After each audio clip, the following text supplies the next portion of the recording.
Welcome to Paranormal Palace Radio, where truth equals reality, and truth is often stranger than fiction. Hello, everyone. Welcome to Paranormal Palace Radio. This is your host, Royce Redneck Radio Man. Joining me today is Frank Joseph, who has done a ton of work in the research of old world visitors into the America that influenced America long before the days of Christopher Columbus. And there's been a ton of research done in this area that not everybody's aware of, that really pretty much only the people that are interested in researching this particular field would really know a lot about. And there's a lot of very interesting things that a lot of people would probably never know if they didn't check into this. And he's also got a crystal skull event coming up real soon in the near future. So today we're going to talk about his most recent book, The Lost Worlds of Ancient America. And then we're going to also talk a little bit about his crystal skull event, which is a conference he'll be holding in the very near future. And I've got links to both of them posted in the show description right underneath his picture. And if you scroll down to the bottom of the description, you'll see a book cover with going to Amazon.com, where all you got to do is click on it if you're interested in getting this book. And this will be made available in my archives tomorrow, the next day, as soon as I can get the pictures added to the video part of it. And I'd also like to encourage everybody to call in if you have any questions. The number is 832-632-7904. And if I don't answer right away, I'm probably just waiting for a break in the conversation in order to, get to the telephone line. If a voicemail picks up first, just hang up and call right back and I'll answer it. So, Frank, I believe this is like your second or third time on my show. If my memory serves, I might be a little off on that. How are you doing today? Well, just fine, Royce. Yeah, we've spoken before. I'm very grateful for the opportunity. Well, I was grateful to have you back, and I got to tell you, when I was reading your book, it really caught my interest, and I noticed what you've really done in this book is this is a kind of like an anthology, you might say, of works from many different people, many researchers in this area, and the things that they have found that I think you culled from your Ancient American magazine. Is that correct? Yes, I'm quite excited about the Lost Worlds of Ancient America. I had an opportunity to go back over hundreds of issues of our magazine, which was first published in 1993. And Ancient American is the only periodical that I'm aware of that actually investigates on a regular basis. It comes out every 2 months. It's a bi-monthly magazine. It investigates evidence for visitors from other parts of the world to the Americas hundreds and thousands of years before Columbus arrived in 1492. And our articles that we've collected, many hundreds of them now, some of them are written by university-trained professionals, but a lot of them come from just ordinary people who have found very bizarre things on their property. And they're sharing this information with the public in a kind of an interesting forum. So what I did for this book is I went over what I felt were the most credible articles, the most convincing articles that offered physical proof for visitors from overseas in the Americas. And it comes to a collection of about 40 different authors, and some of them, like Lee Pennington, for example, who examines the large amount of Roman coins that have been found in the American Midwest. He is a Pulitzer Prize nominee, and so we're talking with some pretty high-credentialed people here. Another gentleman who wrote about these canals that have been found, huge canal network, irrigation network in Bolivia. He is a former photographic reconnaissance officer with the Royal Air Force from England. Brian Allen is his name. James Allen is his name. And so we've got some pretty high-powered people on board. Yeah, I was noticing that when I was reading it and checking all the authors of it, or of these different articles.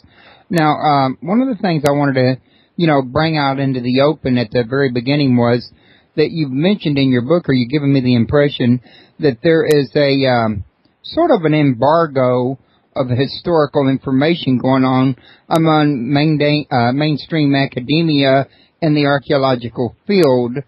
Can you kind of give us a little, idea of why such a embargo was? When that might be the wrong term, you can correct me, but why something like this would be going on?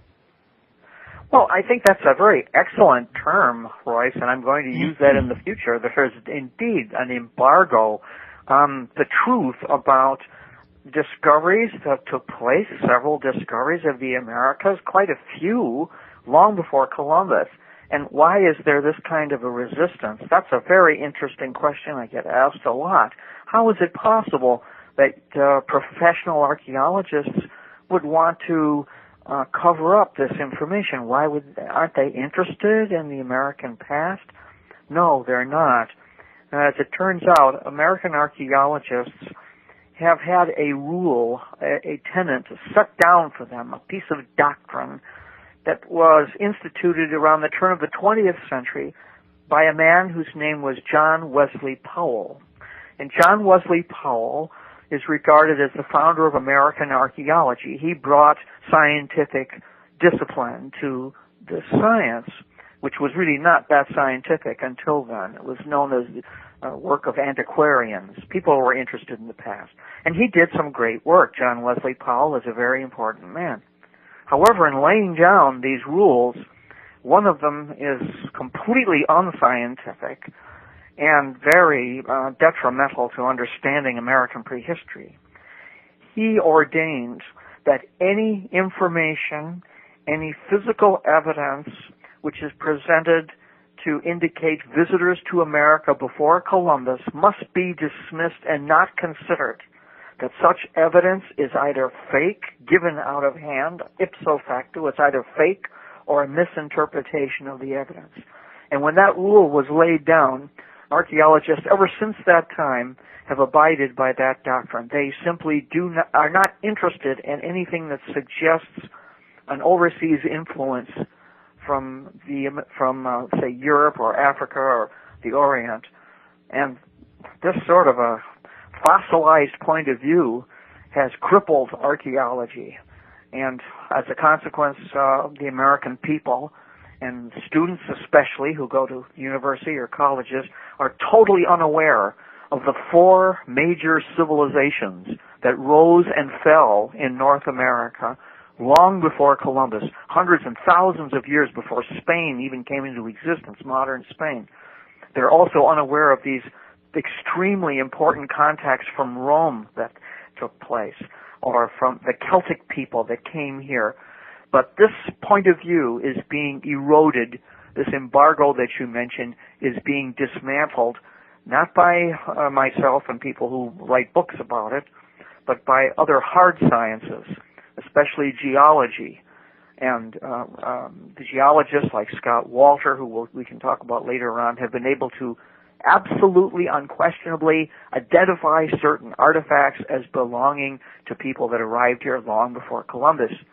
Another hard science that's developing, of course, is genetics and the use of DNA. And the DNA studies that have been done of Native Americans have shown, for example, that the Cherokee Indians of eastern Tennessee have a direct genetic link to the people of ancient Israel, the hills of Gehenna. The Algonquian tribes in the American Northwest have a pre-Columbian genetic link to Ireland, South England, especially Wales, the coast of France and Portugal, all through the Celtic peoples that arrived here 3,000 years ago. So these are hard sciences that are changing this old point of view.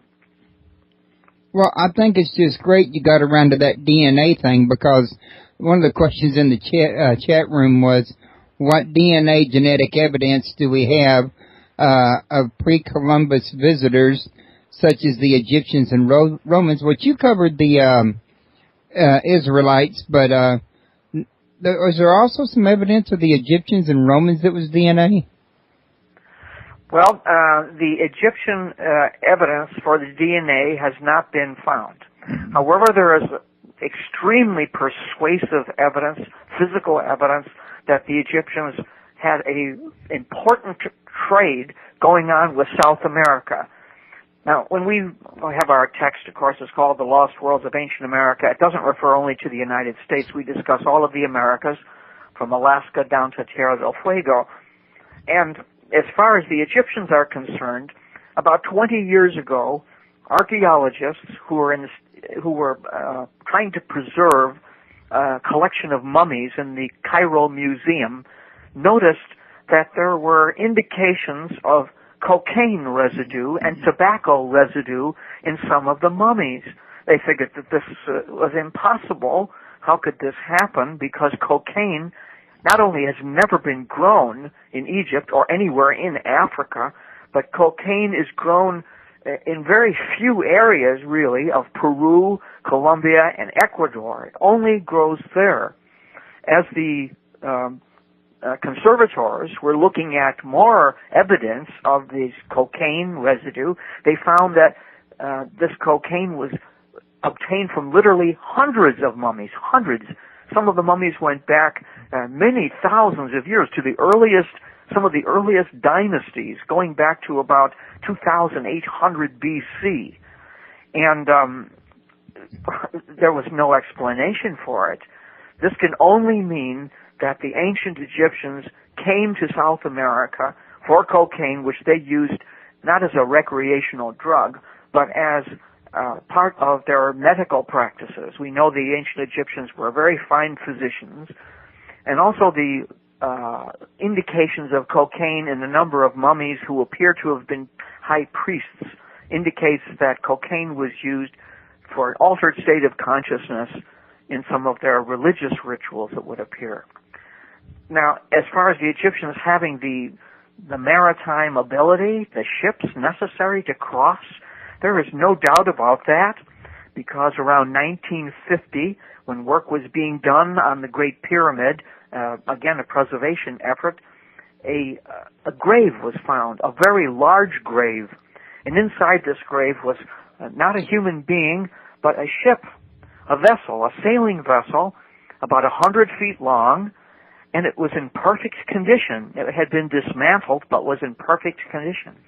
When this ship was reassembled painstakingly over about 15 years, it was revealed that this ship was not made to sail up and down the Nile River, but it was made as an ocean-going vessel.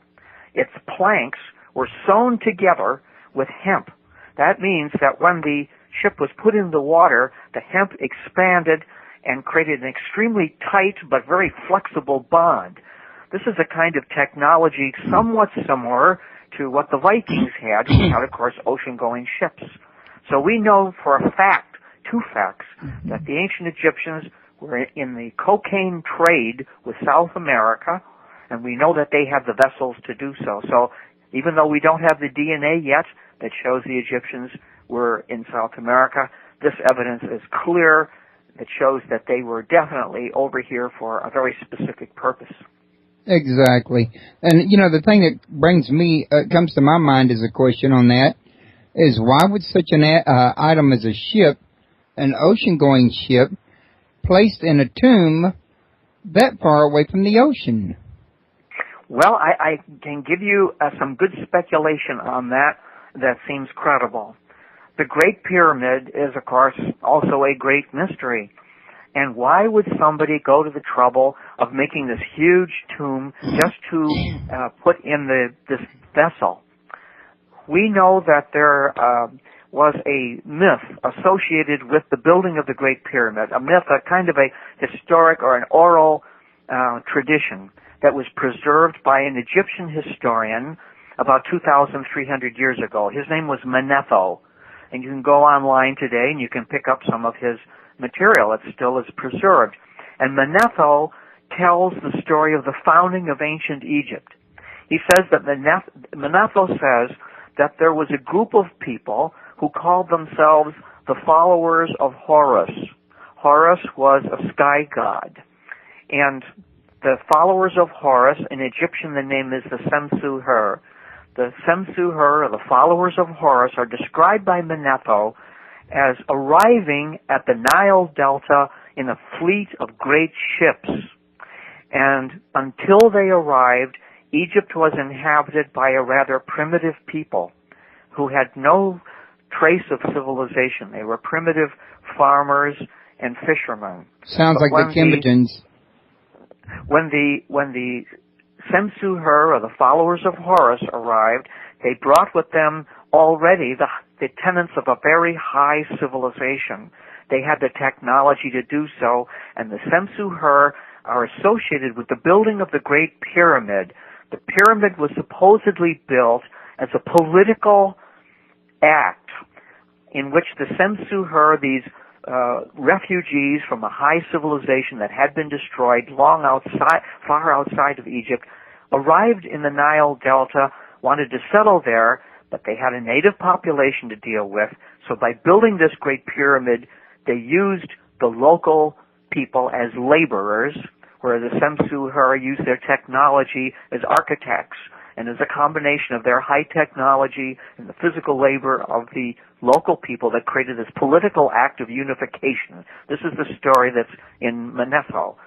Now, those ships that are buried, by the way, there's not one ship, there are 5 that are buried around the Great Pyramid. Only one is open to the public, and it is assumed that these ships belonged to the Semsu-Her, the followers of Horus, and that is why they're buried at the Great Pyramid, because this was their first and most important act to create a unified Egypt. The Semsu-Her themselves are described as people coming from a high civilization that was on an island far out into the Atlantic Ocean, and it's referred to in the Egyptian records, especially the Book of the Dead, as Etalenti. And it was from this Etalenti that Plato got the story of Atlantis, which is a Greek variation of the original Greek Etalenti. So it's a very interesting story, but very well documented, and it's something that mainstream archaeologists just do not discuss. You know, you was mentioning 5 of those ships. It seems to me like I read there was also a ship half buried under the sand not far from the Temple of Abydos. Would that be one of them by any chance? That is totally new to me, Royce. I don't know. It's completely possible. I'm not aware of a ship tomb by Abydos, but that's something I need to look into. It wasn't a tomb. It was just and actually the word a ship wasn't used. The word boat was, and it was buried in the sand, so that may be something different. Oh, Well, that's great. I'll have to check into that. I don't know about that. It seems like I saw it online. I seem to have a memory of that. I look up so many articles, it's so hard to remember where you find them all at. Right. That's why you have to take notes. But I will definitely check into that. Okay, now, also, we got a question in the chat room about when did the Semsu-Her arrive in Egypt? They appear to have arrived at the end of the 4th millennium BC. This is around 3100 BC. The Semsu-Her, or the followers of Horus, created 2 different kingdoms, Upper Egypt and Lower Egypt. And it was around 3100 BC that a great pharaoh, the very first of the pharaohs, his name was Horus, or Pharaoh Her, united both of these different kingdoms, and that created the modern Egyptian, or rather the ancient Egyptian state. And the very first king of the state, his son was Narmer. Narmer is still, his memory is preserved in a tablet, which is in perfect condition. It's called the Narmer Palette, and it shows him uniting both the southern and northern halves, upper and lower Nile. So the Semsu-Her arrived at the end of the 4th millennium BC, about maybe 33 or 3200, maybe 3100 BC, something like that. And that's an interesting date, because at that time, 3100 BC, geophysicists, dendrochronologists, archaeoastronomers have come to a consensus that there was a major catastrophe, a a natural disaster that took place when a comet made a very close pass to the Earth. This is known as Comet Encke. It's named after Wilhelm Encke, the Swiss astronomer who discovered it. This is a comet that was a very large and dangerous one, made a close pass to the Earth, and made a barrage, as it were, of material, meteoritic material that collided with the Earth and caused human disruption, a lot of migrations at that time. So 3100 BC is a very interesting event horizon. And those of our listeners who are unfamiliar with this event or are not sure that I'm telling the truth should really just go into Google and or Wikipedia and put in the date 3100 BC, and they will see that it was a very rough time for the Northern Hemisphere at that time. Yeah, there was a lot of rough times back in those days. Well, actually, that's been kind of off and on, for many a millennia now. Well, I say millennia, but, for a long time. But what I was going to ask you also now is in the book, you tell us about some early 6th century tablets found in Michigan that some members of academia at the time claimed that these tablets were fakes. Can you tell us why they were suspected of being fakes? That's a really interesting discovery. The early pioneers who crossed over Michigan in the early 19th century, they're about 1810, 1815, something like that, were, of course, mostly farmers and settlers. And they came across literally hundreds of what they called Indian mounds. These were just heaps of earth, and they were thought to be burial mounds. But in a number of these mounds, as the farmers cleared them for their land, they found tablets, slate black tablets, beautifully made, beveled, and on these tablets they're covered with a kind of a script, an unknown written language. Well, the Native Americans were not known to use a written language, but beyond that there were illustrations on these black slate tablets that seemed to indicate biblical scenes, especially Noah's flood. There are representations, rather arcane, strange representations of Jesus and the crucifixion, Christian and proto-Christian symbolism, but then there are also representations that would appear to have Jesus having a brother, very strange interpretations of Christianity. And between 1840, we know that's the earliest time that these tablets were found, 1840 and 1911, which is quite a spread of time, more than 3,000 of these tablets were found. And they're all basically the same. They're covered with an unidentifiable script of some kind and these mostly biblical scenes. Some of them are rather crudely done, and others are beautifully done. I know, I've seen hundreds myself. There was a museum in Utah that displayed these tablets. When that museum gave up their collection, they went to the University of Michigan, where they're now on display. Some of them are on display. Others are in private collections. The most beautiful that I've seen so far are in private collections, extremely well made, some of them. But the sheer magnitude of this discovery from 1840 to 1911, and over 3,000 documented, indicates that something is going on. So the early archaeologists, when they saw them, they figured, oh, these are fake.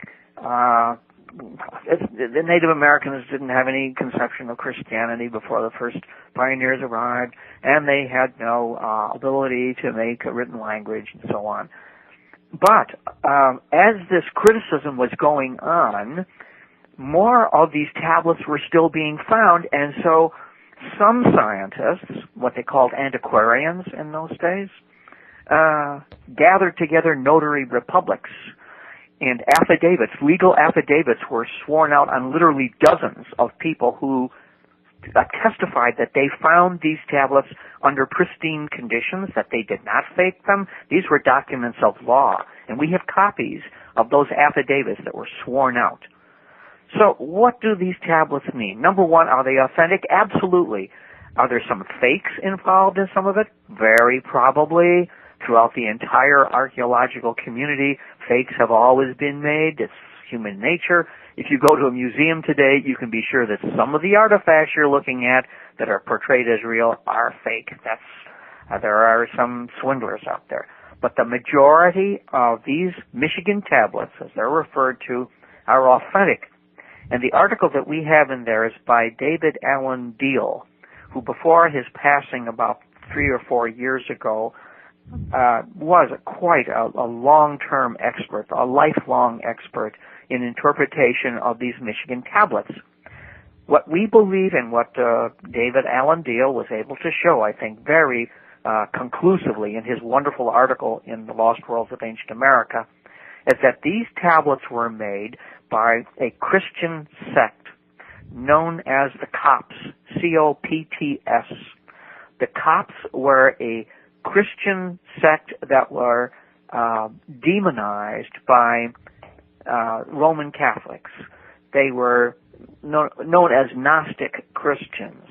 They believed in a form of Christianity that was somewhat different than the mainstream or conventional Christianity that came to dominate the Vatican. And the Copts, we know historically, you can look them up online, they're on encyclopedias everywhere, the Copts were so marginalized by the forces of the Vatican that they were literally exterminated. They were liquidated. They were put to the sword. And we know that a Coptic community escaped somewhere, have no idea what became of them. Right. It's conceivable that this Coptic community came to Michigan, and that apparently that's what's being shown on these tablets.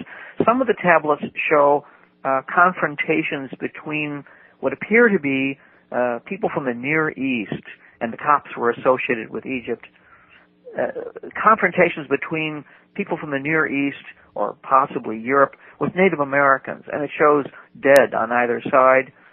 Some of the tablets also show cooperation between these foreign visitors and Native Americans. This fits in perfectly with Native American tradition, interestingly enough. A number of Native American tribes discuss East Starman. East Starman is the pre-modern version of Christ. A number of early pioneers were shocked at the knowledge that several Native American tribes, including the Cherokee, by the way, had of the Bible and of Christianity before there was any modern contacts.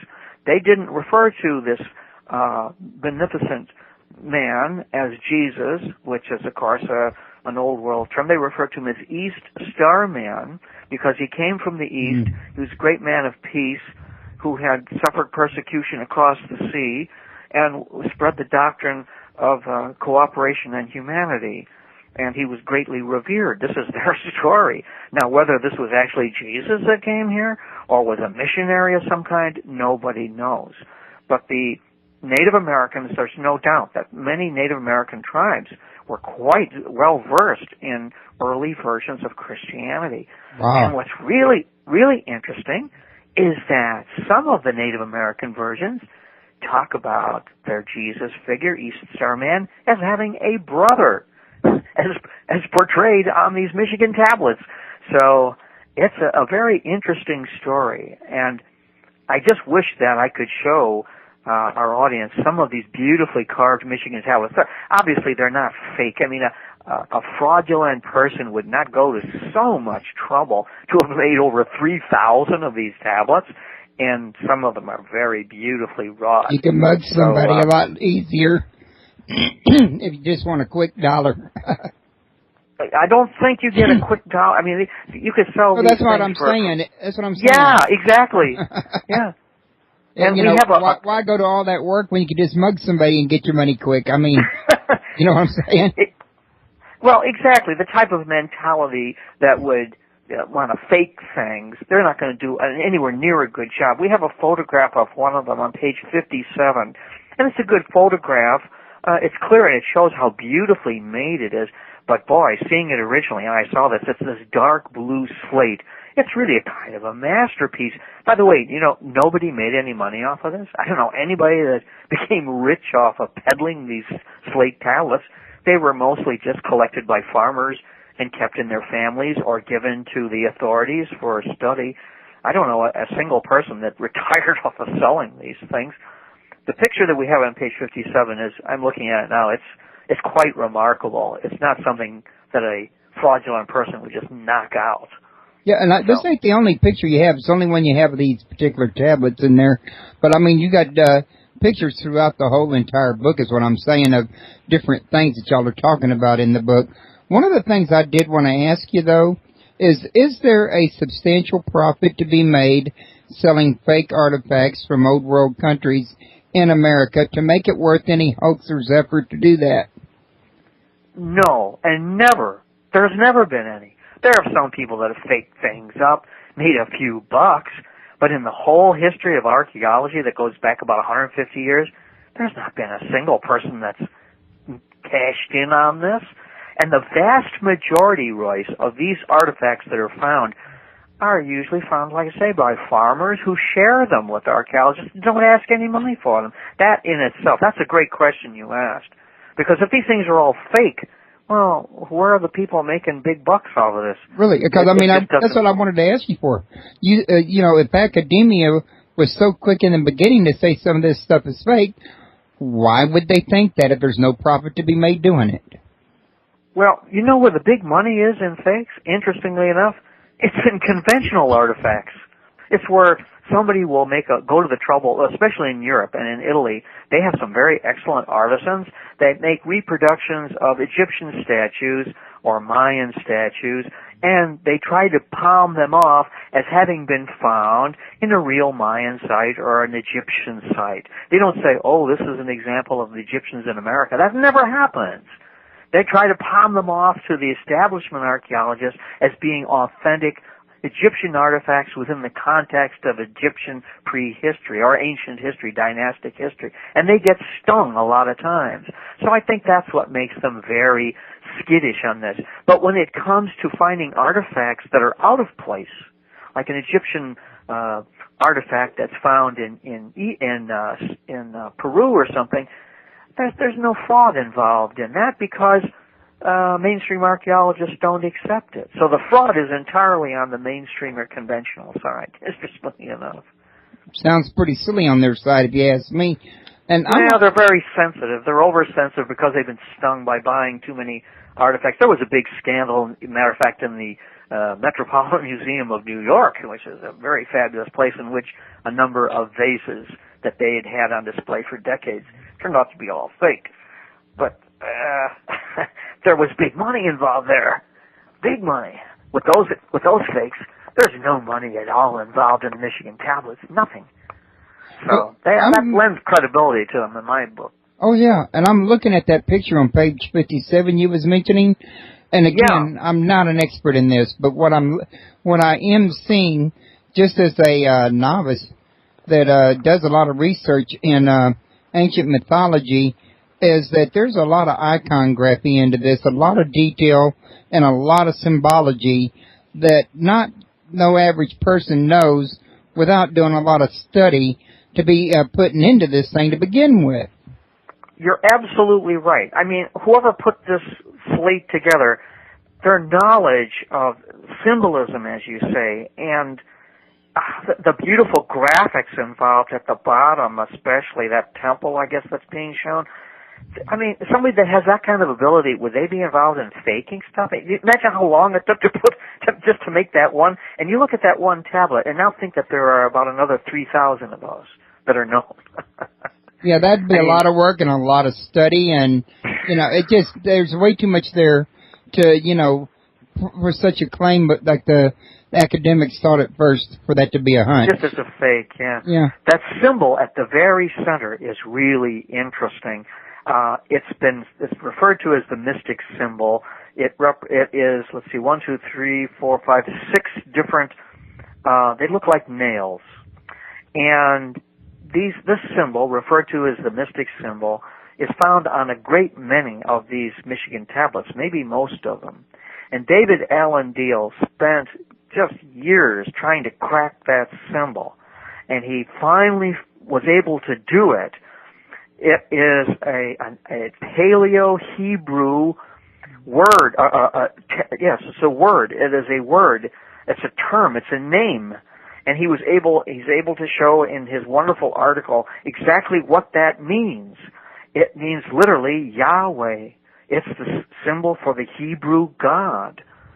And it's such an obscure symbol that a faker would have to be a very great scholar, spend a long time. This is not something that everybody recognizes. It took David Adam Deal, I think, like 15 or 18 years to crack what that means. So it's not something that anybody would recognize right away.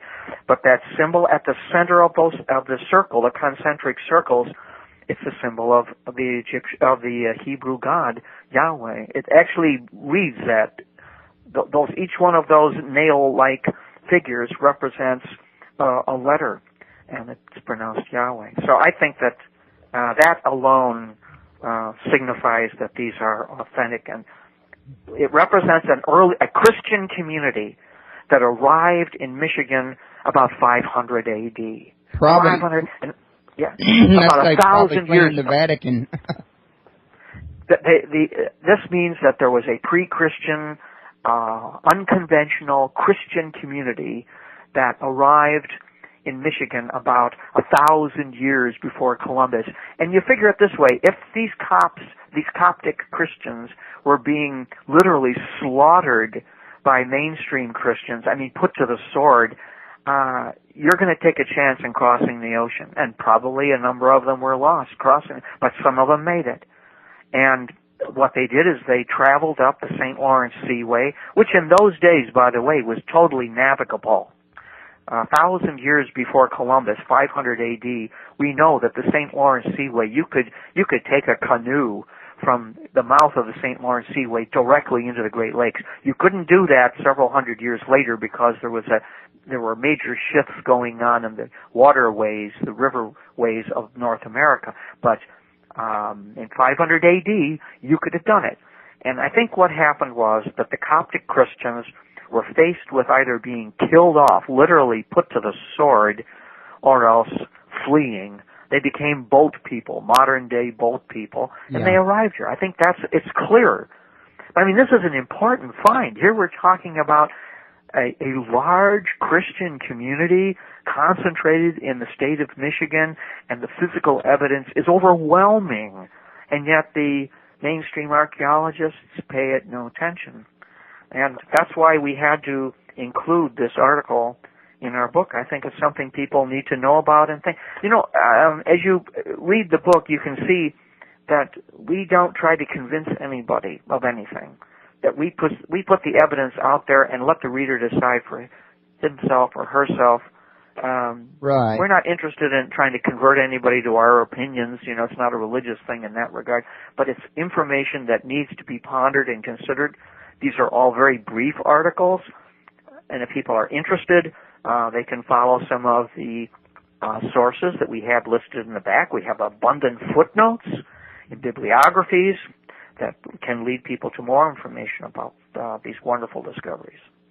Okay. Well, listen, our time's going to start winding down, so I want to move on to the, crystal skull thing here in a minute. Mm-hmm. But before we do, I got one more question from the chat room I don't want to miss. Does Frank Joseph have any confidence about a single unified world civilization in the past? Yes, I do. The Greeks believed in something called an ecumeny. You may have heard something like that term, like ecumenical council, that is in the Catholic Church today. The Greek word ecumeny means a world culture. The Greeks believed that there was a golden age long before themselves in which this ecumeny, or a world culture, unified the world. And there is evidence that there were several ecumenies. And the earliest one, I believe, took place immediately after the Ice Age. And this is something that we go into in another book. But you may have heard about the megalith builders. These were the people that built places like Stonehenge and these great stones that were oriented to various astronomical phenomena. In my next book, which comes out next year, it's called Before Atlantis, I trace these megalithic structures that are all very similar, obviously made by the same people, and you can trace these megalithic structures by the tens of thousands around the world. They encircle the world. Stonehenge-type structures have been found in the United States, in Japan, in Indonesia, in Borneo, across the Near East, through Africa, and I have quite a few photographs of them, and I trace this. So I think that there was a unified culture a very long time ago that began probably about 8,000 years before Christ. We're talking about 10,000 years ago. That's just an astounding thing to say, but the evidence, I think, is very strong. And that this was a peaceful ecumeny. It was not a warlike society. It was kind of a religious idea, worshiping the sun and the moon through the orientation of these great stone monuments that you find around the world. And I think these stone monuments that still exist are the remnants of this world culture. Okay, now that was interesting. I hadn't, heard that particular angle on it, but, I have read before that, Christianity was really, a religion way back, thousands of years before the actual time of Christ. Perhaps not named that, but the actual idea was the worship of the spirit or the consciousness that Christ embodied later on, in other words, so to speak. That's absolutely correct. I think that there's always been this human impetus towards Christian-like religion or spirituality that became concentrated in Jesus. Yes, I think that's correct. Okay. Now, to move on to your, we'll come back to the book questions if I don't run out of time. If we do, we can always, have another future show sometime. But coming to the actual conference, while we still got time for that, you want to tell us about this conference? If I understand correctly, it's going to be on December 12th, 2012? Right. In December, the 12th and the 13th, there's going to be, it's not really a conference so much as that it's a number of presenters, I guess you can call it a conference, that's going to take place in Miami, Florida. The details for it are still being put together. There's going to be at the Miami Historical Museum, which is a wonderful museum. There's going to be presenters who are experts in the crystal skulls. That's plural now, skulls that have been found in Mexico and in South America. Some of these skulls, they're questionable. Others seem to be authentic. And it'll be my pleasure to be able to give a presentation there. For anybody that's interested in this event that's coming up, they have to go to a website right now because it is still being put together. And it's www.crystalskullsevent.com. And it involves also a cruise that takes place after the presentations at the Miami Historical Museum. There'll be, I think, 2 or 3 presentations there, 2 or 3 days of presentations there. There's going to be a cruise that will leave from Miami to the island of Cozumel off the coast of Mexico. And that's important because Cozumel is associated with the crystal skull. It was on the island of Cozumel that the ancient Maya worshipped the goddess Ixchel, I-X-C-H-E-L. And she was a very wonderful conception, and she's still worshipped, as a matter of fact, in Mexico and elsewhere. Ixchel is referred to as the White Lady. She and her husband, this is now in Maya historical tradition, she and her husband, Itzamna, lived on a magnificent island in the Atlantic Ocean. This is their story now. I'm not making this up. Okay. Their story goes that Ixchel and her husband, Itzamna, lived on this beautiful island in the Atlantic Ocean. And it was a place of very great learning, high learning, and that one day this island suffered a natural catastrophe and sank into the sea. And that she escaped with her husband to the coast of Yucatan. And there her image is still portrayed as this lady with a jar of water, which she's turning upside down, and water is running out of it to symbolize the flood that destroyed her homeland. And when she arrived, she and her husband still had all the high technology of this former land, which was referred to by a number of names, and they shared this high technology with the native peoples, and the results of the synthesis of local people and the high technology was Maya civilization. This is their story now. You can read it in a wonderful book called the Book of Counsel, or the Popol Vuh. And Ixchel was the goddess of weaving. She was the goddess of childbirth. And she was also the goddess of psychic intuition. And her symbol is the crystal skull. And the reason why she's symbolized by the crystal skull is because that's in her myth, the crystal skull signifies the moon. Her myth says that she was beheaded. She got beheaded, and her head, as it flew through the heavens, lost all its flesh and turned into a skull, and then transformed itself into the moon.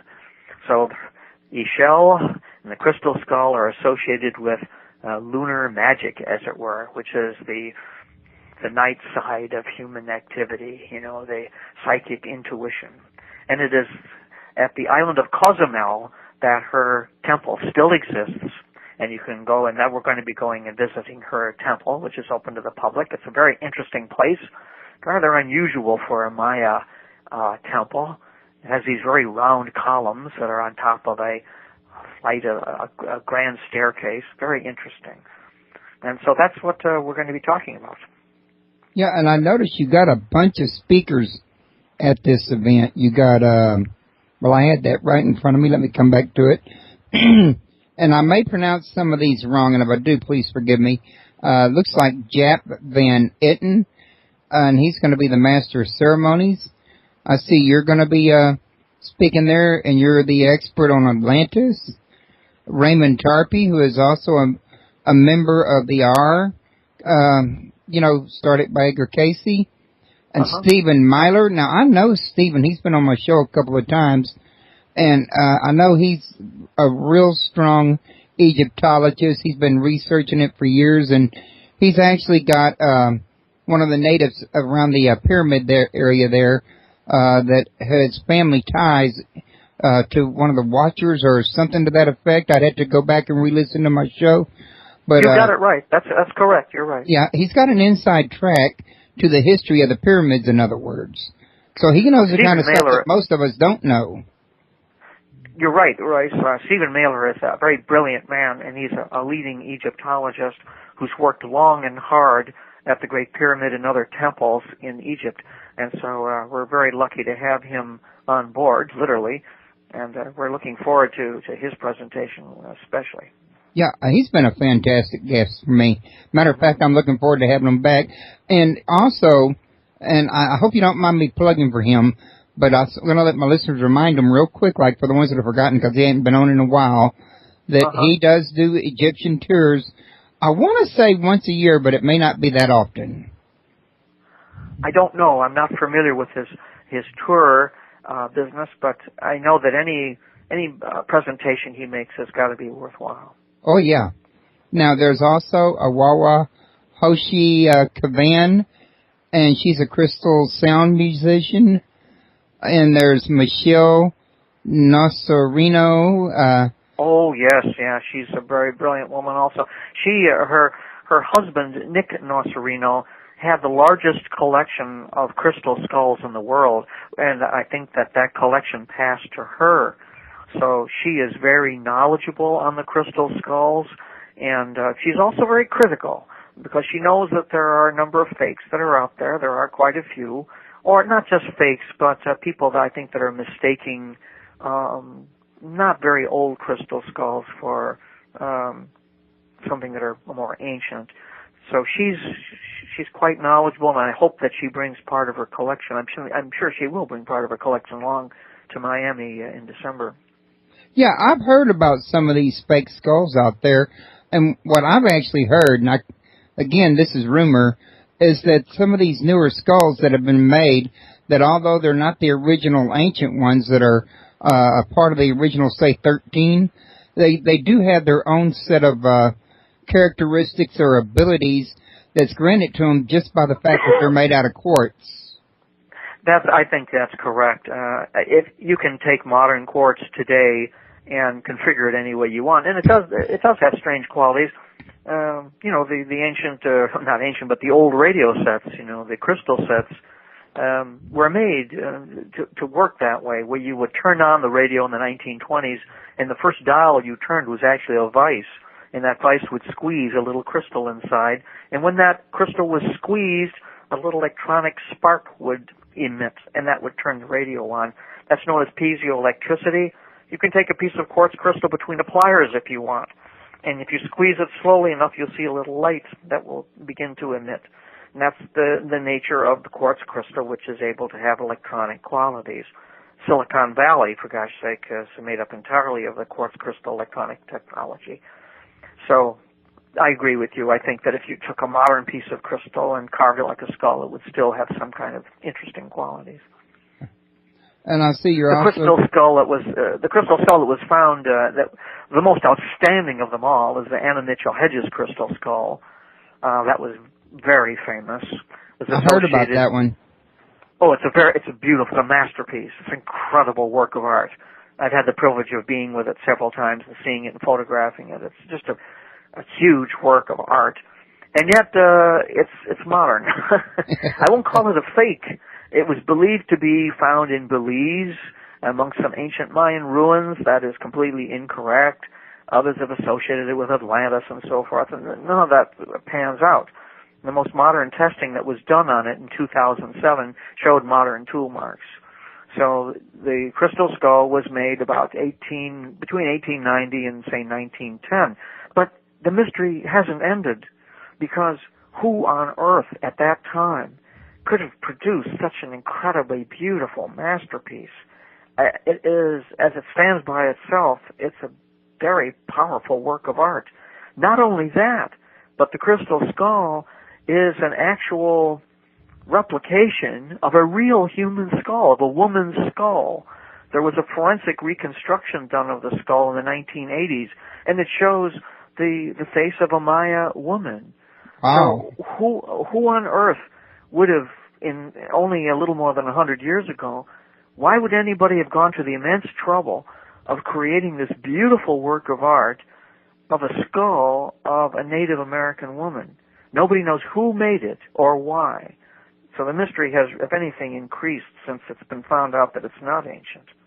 Well, it's interesting you mentioning that, because I know there's also the story that there's supposedly 13 Mayan crystal skulls that, once placed inside of a circle, will emit information that was from the past, that was put in them psychically, that will have bearing on a calamity coming up in the near future around the 2012 Maya calendar thing. That is completely that's a modern fabrication. Yeah, that's a totally modern fabrication. That there's no story like that from the Maya whatsoever. If there is, I haven't. No, there is. I will say pretty confidently that is a completely modern makeup, and that there's no tradition, there's no story amongst the Maya or the Aztec or any Mesoamerican people about 13 skulls going to talk about giving information for December 21st, 2012. There's nothing like that whatsoever. This is not to say, though, that the crystal skull didn't figure into the thinking of the Maya, because, as I said, Ixchel, their most important goddess, is associated with the crystal skull. The Aztecs had their version. They called her Coyolxauhqui, and she also has it. She is the crystal skull. If you go to the Aztec calendar stone, you'll see one of the day signs. It's not Mazotl. I forgot the name of it, but it is symbolized by, I'm looking at a representation of it right this moment, and there's a crystal skull on the Aztec calendar stone. So the crystal skull definitely figures in importantly in Mesoamerica, but this story about the 13 skulls and the winter solstice of 2012, that's just modern propaganda. Modern fabrication, that's all. Yeah. Right. Okay. I want to thank you for clearing that up. Now, also, I was going to mention, I show we've got about 6 minutes remaining. So is there anything you'd like to tell us about that I haven't thought to, cover already, or any last-minute thoughts or anything like that? Well, I'm very grateful for the opportunity, Royce, of discussing these things with you. And I think that I don't want people to get the wrong impression, that I'm against archaeologists at all. I have a great deal of respect for them. And I think that the future of archaeology is going to be a combination of both the mainstream archaeologists, who do very close-up subjective work, and cultural diffusionists like myself, who stand back and try to look at an object more objectively. So it's a combination of both. And I think that that's where archaeology, I think, is headed. And that what we're talking about doesn't belong only to archaeologists. This is your heritage and it's mine. It's our legacy from the past. That American prehistory goes back. It's far more rich than we're led to believe. It's far more important and far more interesting.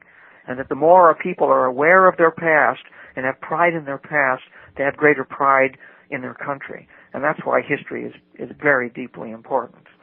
Well, for me, it's also important that it be accurate, because then, anything that's not true is illusionary, and you're believing a lie. You're believing an illusion. You're not believing what really happened. You're believing what somebody said happened.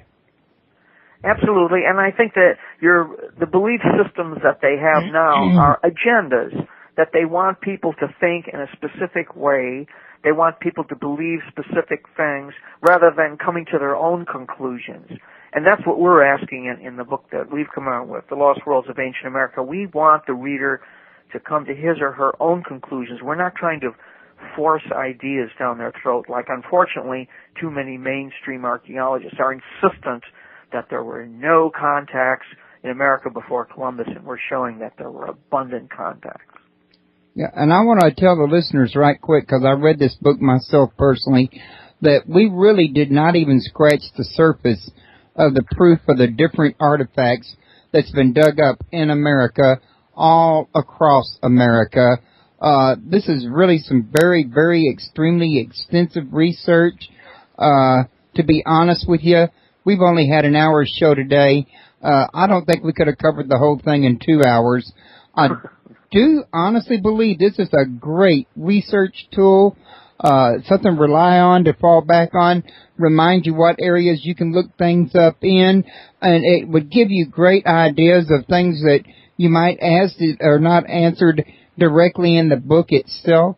And I would highly recommend this book to anybody. It's very educational, and it's definitely very thought-provoking. Well, thank you very much, Royce. That's all I can hope for, is that people begin to use their imagination and their intelligence and think for themselves. I'm very grateful for your kind words.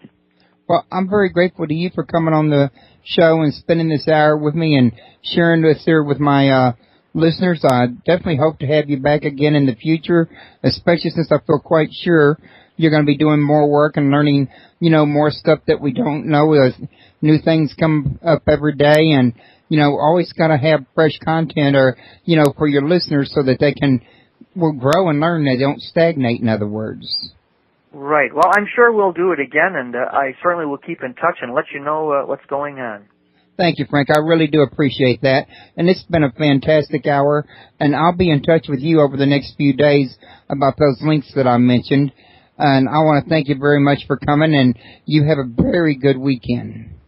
You too, Royce. I hope you do, and I hope the skies are clear where you are. And I hope they're clear where you're at. I know they're clear here. But it's hot here, too. Oh, well.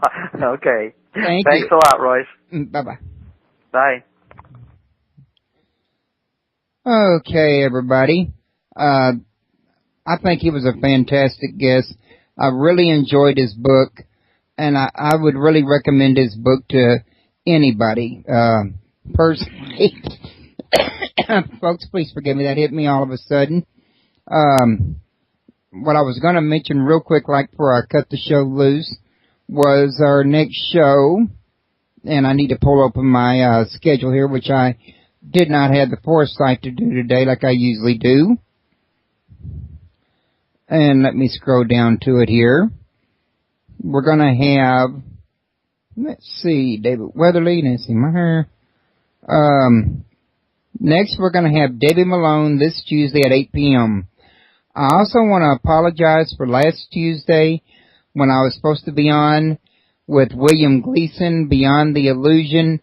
That was my fault. I was not well, and I was not able to make the show, and I will be returning the favor. Don't forget, if y'all want to buy Frank's book, there's a link to it underneath his show description down there. I didn't get all of his books on there, but there is his most recent one down there. And I hope to see you guys back in the very near future for Debbie Malone. She's a psychic detective who's solved crimes, and, you know, she's going to share some of her work with us. And we got some other interesting stuff coming up in the near future. I also want to remind everybody to go to UFO Today, World UFO Today Network to celebrate UFO Day, July 2nd, which is coming up in the very near future.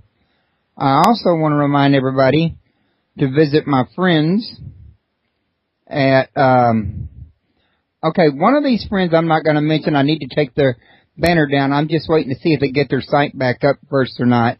Alien UFO Community has been down. It's a Ning site. It looks like they weren't able to make their payments to keep it up, but I don't want to actually remove this just yet in case they're able to get it back up and running. Well, I just actually X'd out of the wrong page by accident. So I would not advise going by there for a little while to see if they get a chance to get it back up. However, I would still go to the Supernatural UFO forums, and they've got a really fantastic board there and some really friendly people. And I would recommend going to United Paranormal International. Also, for those of you that enjoy radio, that enjoy my show, or any show, you might also enjoy Gary Brown's show, UKPN Radio. If you click on my radio show's link, you'll see his banner at the very top. Actually, that's Radio Favorites. And you just click on that banner to take you right to it. There's JimHarold.com, and that's also linked.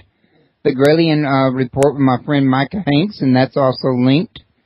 And then there's Ohio Exopolitics Radio with my friend Mark Snyder. I would recommend any one of those shows. I think you'll really enjoy them. They're very educational. And I'm going to call that a wrap.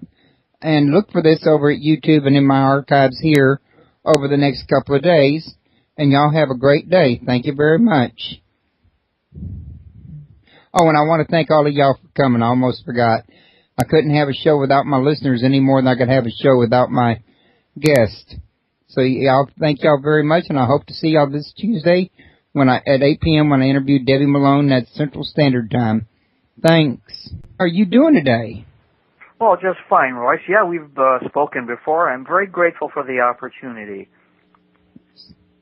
Well, I was grateful to have you back, and I got to tell you, when I was reading your book, it really caught my interest, and I noticed what you've really done in this book is this is a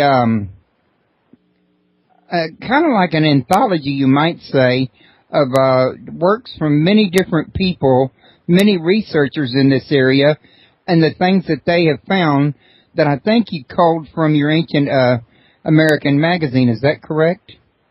Yes, I'm quite excited about the Lost Worlds of Ancient America. I had an opportunity to go back over hundreds of issues of our magazine, which was first published in 1993. And Ancient American is the only periodical that I'm aware of that actually investigates on a regular basis. It comes out every 2 months. It's a bi-monthly magazine. It investigates evidence for visitors from other parts of the world to the Americas hundreds and thousands of years before Columbus arrived in 1492. And our articles that we've collected, many hundreds of them now, some of them are written by university-trained professionals, but a lot of them come from just ordinary people who have found very bizarre things on their property. And they're sharing this information with the public in a kind of an interesting forum.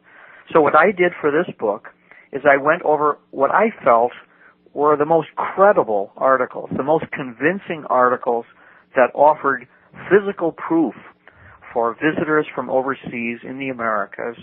And it comes to a collection of about 40 different authors, and some of them, well, like Lee Pennington, for example, who examines the large amount of Roman coins that have been found in the American Midwest. He is a Pulitzer Prize nominee, and so we're talking with some pretty high-credentialed people here. Another gentleman who wrote about these canals that have been found, huge canal network, irrigation network in Bolivia. He is a former photographic reconnaissance officer with the Royal Air Force from England. Brian Allen is his name. James Allen is his name. And so we've got some pretty high-powered people on board. Yeah, I was noticing that when I was reading it and checking all the authors of it, or of these different articles. Now, one of the things I wanted to, bring out into the open at the very beginning was that you've mentioned in your book, or you've given me the impression that there is a sort of an embargo of historical information going on among mainstream academia in the archaeological field. Can you kind of give us a little, idea of why such a embargo was? When that might be the wrong term, you can correct me, but why something like this would be going on? Well, I think that's a very excellent term, Royce, and I'm going to use that in the future. There's indeed an embargo. The truth about discoveries that took place, several discoveries of the Americas, quite a few long before Columbus. And why is there this kind of a resistance? That's a very interesting question I get asked a lot. How is it possible that professional archaeologists would want to cover up this information? Aren't they interested in the American past? No, they're not. As it turns out, American archaeologists have had a rule, a tenet set down for them, a piece of doctrine that was instituted around the turn of the 20th century by a man whose name was John Wesley Powell. And John Wesley Powell is regarded as the founder of American archaeology. He brought scientific discipline to this science, which was really not that scientific until then. It was known as the work of antiquarians, people who were interested in the past. And he did some great work. John Wesley Powell is a very important man. However, in laying down these rules, one of them is completely unscientific and very detrimental to understanding American prehistory. He ordained that any information, any physical evidence which is presented to indicate visitors to America before Columbus must be dismissed and not considered. That such evidence is either fake, given out of hand, ipso facto, it's either fake or a misinterpretation of the evidence. And when that rule was laid down, archaeologists ever since that time have abided by that doctrine. They simply are not interested in anything that suggests an overseas influence from say Europe or Africa or the Orient. And this sort of a fossilized point of view has crippled archaeology.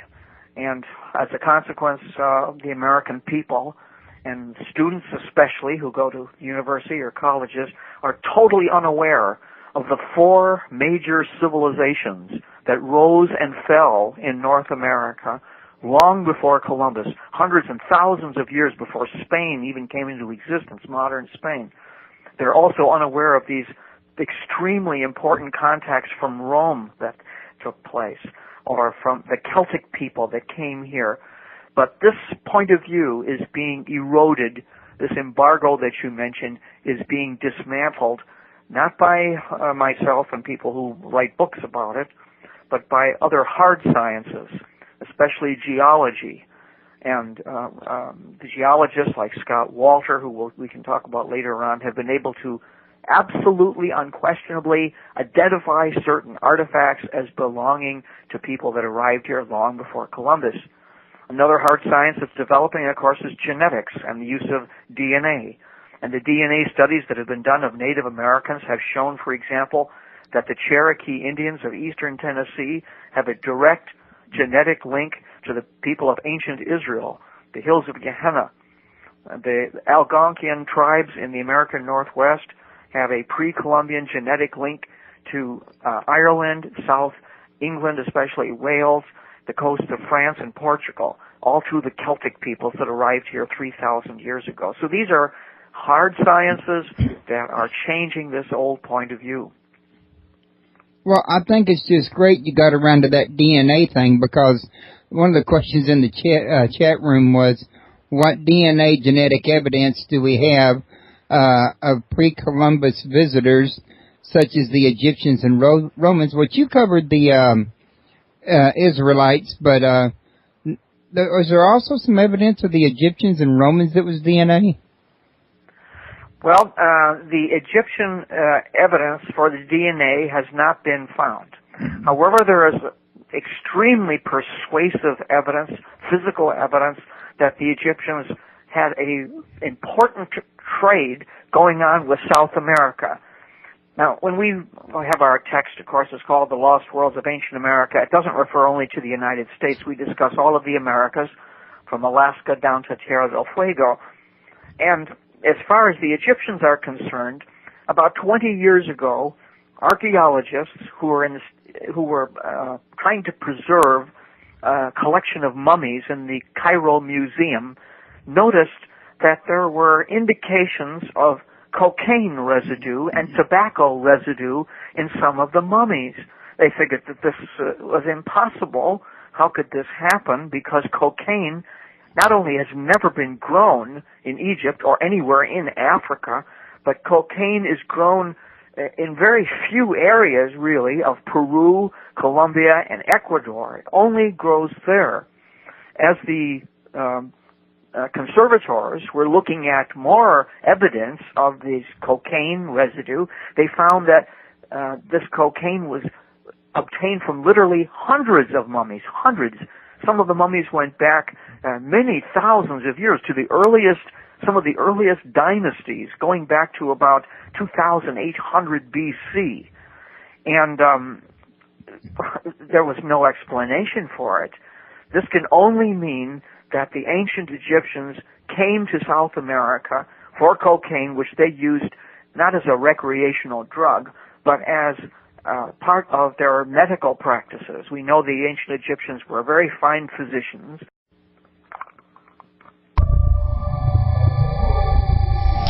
Welcome to Paranormal Palace Radio, where truth equals reality, and truth is often stranger than fiction. Hello, everyone. Welcome to Paranormal Palace Radio. This is your host, Royce Redneck Radio Man. Joining me today is Frank Joseph, who has done a ton of work in the research of old world visitors into the America that influenced America long before the days of Christopher Columbus.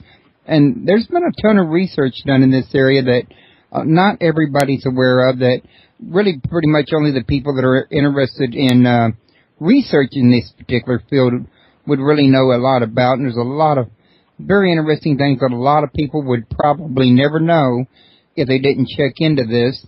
And he's also got a crystal skull event coming up real soon in the near future. So today we're going to talk about his most recent book, The Lost Worlds of Ancient America. And then we're going to also talk a little bit about his crystal skull event, which is a conference he'll be holding in the very near future. And I've got links to both of them posted in the show description right underneath his picture. And if you scroll down to the bottom of the description, you'll see a book cover with going to Amazon.com, where all you got to do is click on it if you're interested in getting this book. And this will be made available in my archives tomorrow, the next day, as soon as I can get the pictures added to the video part of it. And I'd also like to encourage everybody to call in if you have any questions. The number is 832-632-7904. And if I don't answer right away, I'm probably just waiting for a break in the conversation in order to, get to the telephone line. If a voicemail picks up first, just hang up and call right back, and I'll answer it. So Frank, I believe this is like your second or third time on my show. If my memory serves, I might be a little off on that. How